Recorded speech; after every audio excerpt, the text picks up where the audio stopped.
तो हम डिस्कस कर रहे हैं आपका जैसे D9 चार्ट में अगर अलग अलग लगन हो तो किस प्रकार के प्रभाव या परिणाम आपको मैरिज के समय या उसके बाद देखने को मिलेंगे। यहाँ पे हम चर्चा करेंगे, मान लो आपका तुला लगन बन रहा है आपके D9 चार्ट में। तो तुला लगन बनने से किस प्रकार से आप अपनी मैरिज के लिए प्लानिंग कर सकते हो, मैरिज के बाद आप कैसे अपने जीवन को प्लान कर सकते हो, जीवन साथी के साथ कैसे आप तालमेल बिठा सकते हो। साथ साथ में यहाँ पर जो आपका ओवरऑल इम्पेक्ट है तुला लगन का आपका चार्ट होने की वजह से वो कैसा आएगा। तो यहाँ हमारा जो पूरा टॉपिक बनता है वह है लगन कुंडली, नुआंस कुंडली में तुला लगन और आपका वैवाहिक जीवन। जब हम लगन कुंडली की बात करते हैं तो लगन कुंडली वो कुंडली है जो सर्वप्रथम बनती है और जहां आप जन्म ले रहे होते हैं जिस पर्टिकुलर प्लेस पे या स्थान पे, वहां के उस समय के हिसाब से और अक्षांश देशांतर के हिसाब से जो आपका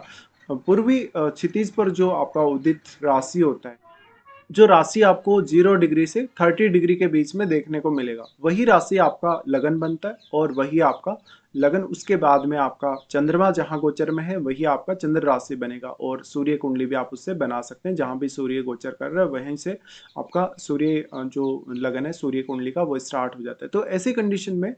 यहाँ पे फिर आपको जो लगन चार्ट है उससे आप तुला लगन देखते हैं कि आपका तुला लगन बन रहा है कि नहीं D9 में। तो लगन कुंडली से फिर आप अपना नवमसा का निर्धारण कर सकते हैं। बट जब हम बात करते हैं लगन चार्ट की, तो लगन चार्ट सर्वप्रथम सबसे ज़्यादा इंपॉर्टेंट है। वो आपके ओवरऑल एक इमेज को बताता है, आपके व्यक्तित्व के साथ साथ वो आपकी लाइफ के पाथ को सजेस्ट करता है आपको कि आपकी लाइफ का पाथ कैसा रहने वाला है, आपका व्यक्तित्व है, आपकी सोच, आपका पब्लिकली जो व्यवहार है, आप में कितनी उग्रता है, कितना उदारपन है आप में, वो सब।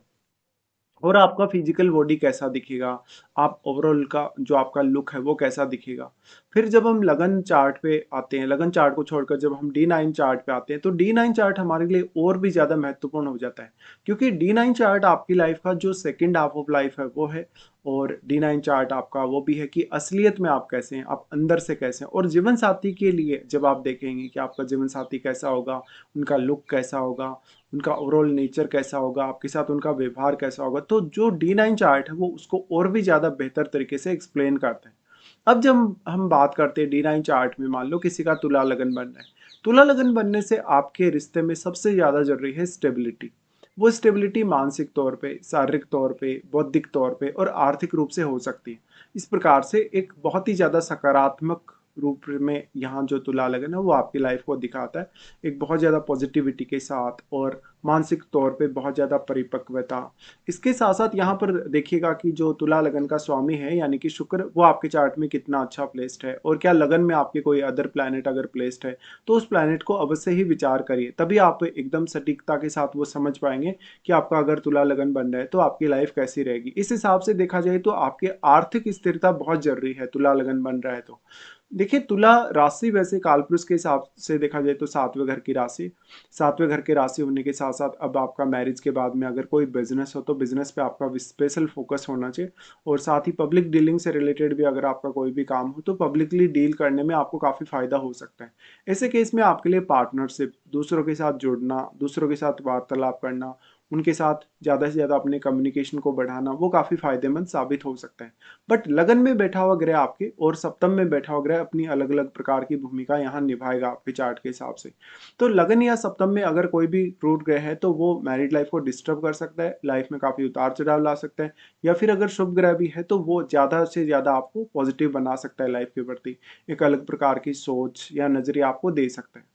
जब हम बात करते हैं वैवाहिक जीवन की, तो तुला लगन अगर आपका D9 में बना तो ऐसे कंडीशन में शादी के बाद में आपके और आपके जीवन साथी के बीच में जो रिश्ता है उसमें कितनी ज़्यादा आपसी समझ है, उसमें कितना ज़्यादा आपसी आपका तालमेल बन रहा है, कितनी अच्छी आपकी अंडरस्टैंडिंग बन रही है, उसी से आपका रिश्ता ज़्यादा से ज़्यादा बेटर बनेगा। अब मान लो अगर आपके लगन या सप्तम में D9 चार्ट में क्रूर ग्रह हैं दोनों में ही, तो मैरिज के डिस्टर्ब होने या मैरिज से आपके बहुत ज़्यादा असंतुष्ट होने के भी चांसेस हैं। ऐसी कंडीशन में सप्तम भाव क्योंकि आपके चार्ट में फिर मंगल से रिप्रेजेंट होगा और फिर मंगल की प्लेसमेंट देखना भी काफ़ी महत्वपूर्ण हो जाएगा। इस हिसाब से देखा जाए तो आप दोनों की जो भावनात्मक रूप से जो अंडरस्टैंडिंग है या शारीरिक रूप से भी जो आपका तालमेल है वो कैसा है। यहाँ पे अब आपको लगन में अगर क्रूर ग्रह देखने को मिले या मान लो आपको सप्तम भाव में भी अगर कोई क्रूर ग्रह देखने को मिले तो मैरिज से काफी ज्यादा असंतुष्टि भी डेवलप होगी। इस हिसाब से आप कितना ज्यादा अपने आप को प्रायोरिटी देंगे या जीवन साथी को ज्यादा प्रायोरिटी देंगे या किसका ज्यादा डोमिनेशन रहेगा वो भी काफी महत्वपूर्ण है आपके रिश्ते के लिए। इस हिसाब से आप कितना ज्यादा स्वतंत्रवादी हैं, कितना ज्यादा आपके जो जीवन साथी है उसकी भावनाओं का या उनके निर्णयों का आप सम्मान करेंगे या क्या आप वास्तव में खुद के निर्णय या खुद की भावनाओं को यहाँ ज्यादा प्राथमिकता देंगे, ये काफी महत्वपूर्ण हो जाएगा। इस हिसाब से देखा जाए तो आपके और आपके जीवन साथी के बीच में अगर वैचारिक मतभेद डेवलप होते हैं तो ये काफी चैलेंजिंग हो सकता है। इस हिसाब से देखा जाए तो फिर क्योंकि सप्तम भाव में मेष राशि आती है और मंगल सप्तम भाव में आने का मतलब है या मेष राशि आने का मतलब है जो जीवन साथी है वो आपसे बहुत ज्यादा ऊर्जावान व्यवहार कर सकता है या काफी ज्यादा वो ऊर्जावान हो सकता है, शारीरिक तौर पे सेहत के तौर पे वो आपसे काफी ज्यादा स्ट्रांग हो सकता है। उनके साथ आपकी जो फिजिकल अटैचमेंट है, जो इमोशनल अटैचमेंट है वो कितनी ज़्यादा बेहतर होगी, उतना ही ज़्यादा आपका रिलेशन बेटर होगा।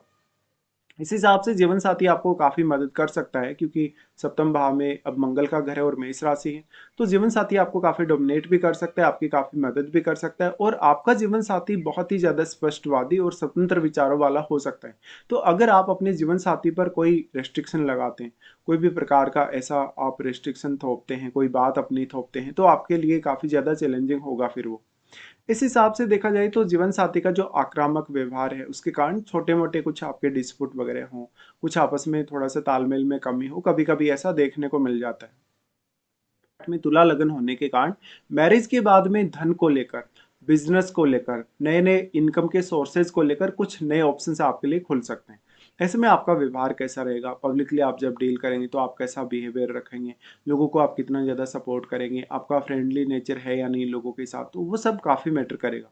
इस हिसाब से देखा जाए तो शादी के बाद में किसी भी प्रकार का बिजनेस, पार्टनरशिप या पब्लिक डीलिंग से संबंधित कार्यों में सफलता मिलने की संभावना काफी प्रबल रहती है। बट अगर आपके सप्तम भाव में या आपके लगन में मान लो D9 चार्ट में कोई क्रूर ग्रह है तो वो इसको डिस्टर्ब भी कर सकता है या हो सकता है आपकी अपेक्षा के हिसाब से कभी कभी उतने बेहतर रिजल्ट ना रहे हों। इस हिसाब से देखा जाए तो जो आपका स्पाउस है, कहीं ना कहीं आपका जो जीवन साथी है, चाहे आप पुरुष हैं चाहे आप स्त्री हैं, जीवन साथी यहाँ पर कैरियर पर ज्यादा बल दे सकता है या वो एक वर्किंग प्रोफेशनल हो सकता है। शादी के बाद में जो घरेलू आय है या जो आपकी जो दोनों की इनकम है मिलाकर वो काफ़ी ज़्यादा बढ़ेगी या दोनों एक दूसरे को आर्थिक रूप से काफ़ी सपोर्ट भी करेंगे। अब जीवन साथी यहाँ पर काफ़ी ज़्यादा अच्छा दिखने वाला, बहुत ही एग्रेसिव दिखने वाला और काफ़ी जोशीला हो सकता है। तो आपका जीवन साथी आपको काफ़ी इंस्पायर कर सकता है, जीवन में आगे बढ़ने या हर प्रकार के गोल को पाने, गोल को अचीव करने में आपकी मदद कर सकता है। जीवन साथी आपका आपकी तुलना में ज़्यादा फ्रेंडली और बहुत ज़्यादा अच्छे लुक वाला भी हो सकता है। इस हिसाब से फिर यहाँ पर निर्णय लेने की क्षमता को अगर देखा जाए आपस में, तो आपस में कभी-कभी थोड़ी बहुत असमंजस की स्थितियाँ उत्पन्न होती हैं अगर लगन या सप्तम में कोई क्रूर ग्रह हो या आपसी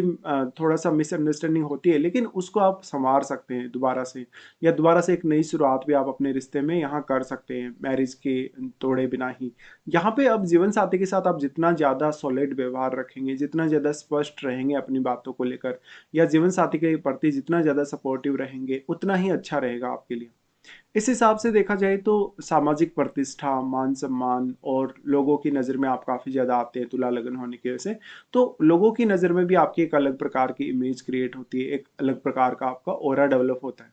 तुला लगन होने की वजह से हमेशा पब्लिकली जुड़े रहना, हमेशा कोई ना कोई ऐसा बिजनेस करना जिसमें ज़्यादा से ज़्यादा कस्टमर्स तक आप पहुंच पा रहे हो, ज़्यादा से ज़्यादा आप अपने बिजनेस में एक्सपांड कर पा रहे हो या आप हार्डवर्क भी काफ़ी ज़्यादा कर पा रहे हो और नेटवर्क में भी काफ़ी ज़्यादा विस्तार कर पा रहे हो, ऐसे कार्यों में आपको सफलता मिलने के चांसेस काफ़ी प्रबल होंगे। इस हिसाब से देखा जाए तो जीवन साथी का अब आपको जितना बेहतर सपोर्ट मिल जाए, जितना अच्छा आपको जीवन में सपोर्ट मिल जाए, उतना ही ज़्यादा प्रगति के चांसेस रहेंगे। लेकिन कभी-कभी ये देखा जाता है कि तुला लगन वाले जातक अगर सेल्फ डिपेंड होके या खुद के बल पर ही अगर आगे बढ़ने लगे कभी-कभी, तो वो उतना अच्छे से प्रोग्रेस कर भी नहीं पाते। इसलिए आपको जो D9 चार्ट है आपका, उसमें लगन या सप्तम भाव में हमेशा अगर शुभ ग्रह बैठे हों, तो ज़्यादा अच्छा प्रभाव रह सकता है। आपका जो दूसरों के साथ डीलिंग है, दूसरों के साथ आपकी व्यवहार करने की क्षमता है, वो जितनी संतुलित होगी उतना ही ज़्यादा आपको दूसरों से पर्याप्त सहयोग भी मिल पाएगा, जीवन साथी से भी आपको उतना ही सहयोग मिल पाएगा और मान-सम्मान और आपकी प्रतिष्ठा में भी उतनी ही ज़्यादा वृद्धि होने के चांसेस हैं। अब लेकिन आपके सप्तम भाव में क्योंकि मंगल का घर है सप्तम भाव और जीवन साथी, क्योंकि जो मेष राशि का प्रभाव है वैसा होगा। ऐसे में जीवन साथी आपसे कुछ बहुत ज़्यादा एक्सपेक्ट करेगा, आपके सपोर्ट को वो एक्सपेक्ट करेगा। ऐसे में पर्याप्त रूप से आप अपनी तरफ से सपोर्ट करें अगर अपने जीवन साथी को, तो जीवन साथी आपकी प्रोग्रेस में, जीवन की उन्नति में, जीवन में कुछ भी अचीव करने में एक बहुत बड़ा भागीदार आपके लिए साबित हो सकता है।